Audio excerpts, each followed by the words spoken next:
வணக்கம் நண்பர்களே.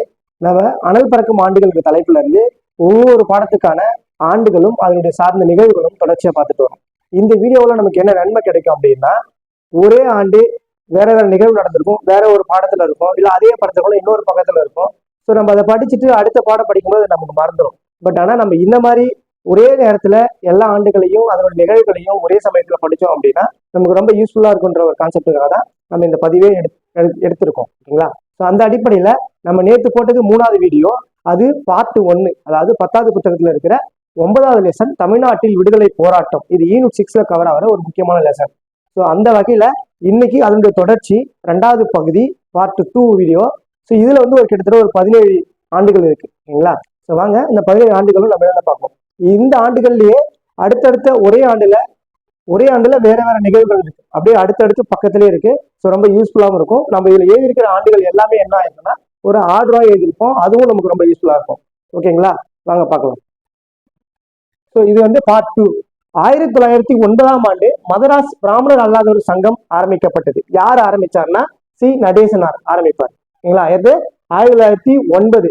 இந்த 1909 நமக்கு என்ன கிடைக்கும், இன்னொன்று வரும், மிண்டோபாலி சீர்திருத்தம்.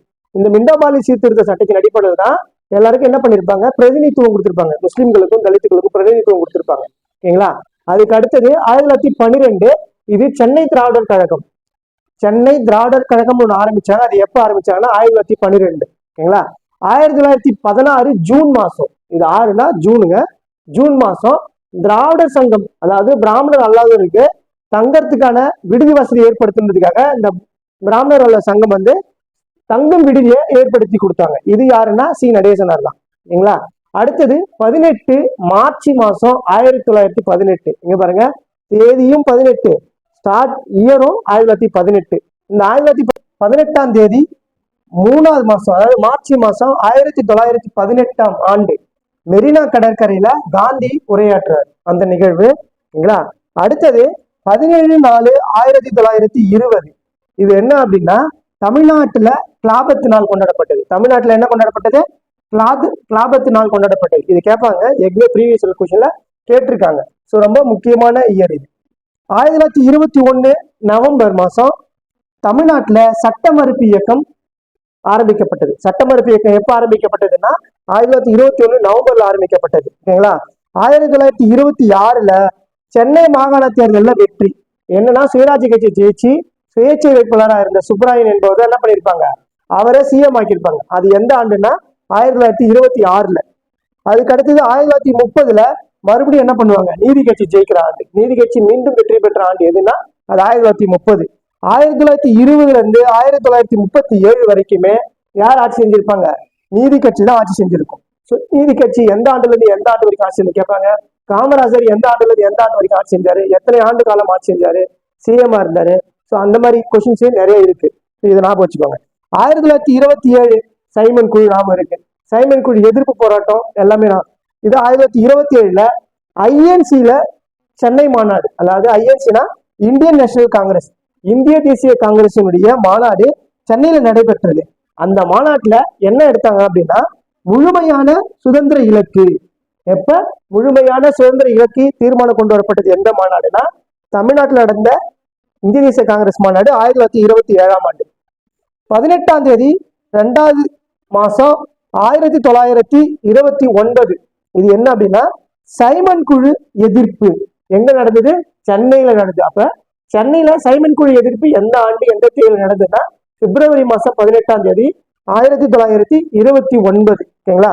இதே 13/4/1930ஆம் ஆண்டு, அதுல இருந்து 28/4 ஏப்ரல் மாசம் 13/4ல இருந்து 28/4 வரைக்கும் 1930ஆம் ஆண்டுல என்ன நடந்தது அப்படின்னா வேதாரண்ய உப்பு சத்தியாகிரக போராட்டம்.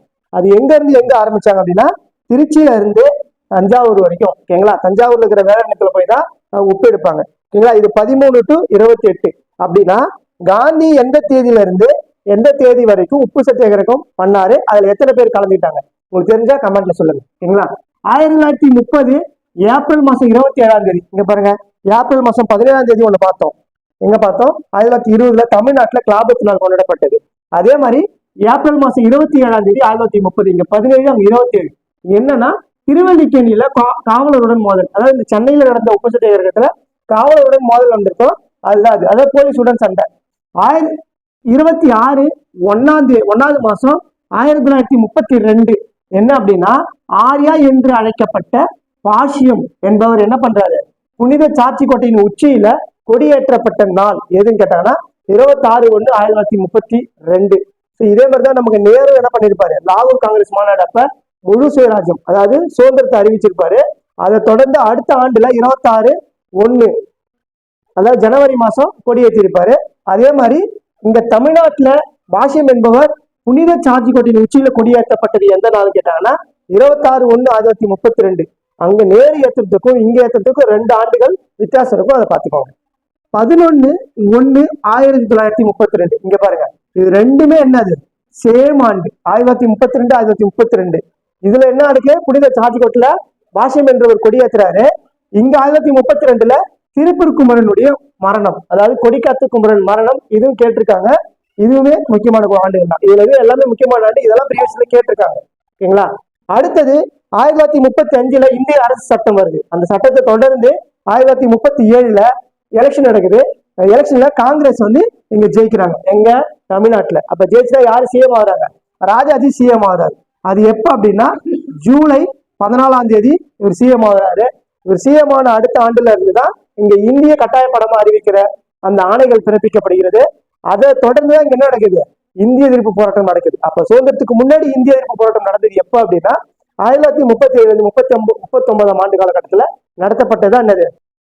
ஸோ இந்த மாதிரி ஆண்டுகளை நம்ம ஒரே வீடியோவில் ஒரே நிகழ்வா பார்க்கும்போது நமக்கு ரொம்ப யூஸ்ஃபுல்லா இருக்கும், ரொம்ப பயனாகவும் இருக்கும், ரொம்ப யூஸ்ஃபுல்லா இருக்கும். ஸோ இதை பயன்படுத்திக்கோங்க. உங்களுக்கு நண்பர்களுடைய வட்டாரத்தில் யாராவது தெரிய வந்தாங்கன்னா நம்ம வீடியோவையும் ஷேர் பண்ணுங்க, அவங்களுக்கு ரொம்ப யூஸ்ஃபுல்லா இருக்கும். அதாவது நம்ம டிஎன்பிசிக்கோ இல்லை எதுக்கு ப்ரிப்பேர் ஆனாலும் அவங்களுக்கு போட்டித் தேர்வுக்கு தயாராகும் மாணவர்களுக்கு இந்த வீடியோ பதிவை ஷேர் பண்ணி விடுங்க. ஓகேங்களா. நன்றி. அடுத்த வீடியோ பதிவை நம்ம நாளைக்கு பார்க்கலாம். ஓகேங்களா. அடுத்து 10th பாடத்தில் இருக்கிற 10வது பாடம். ஓகேங்களா. நன்றி. தேங்க்யூ.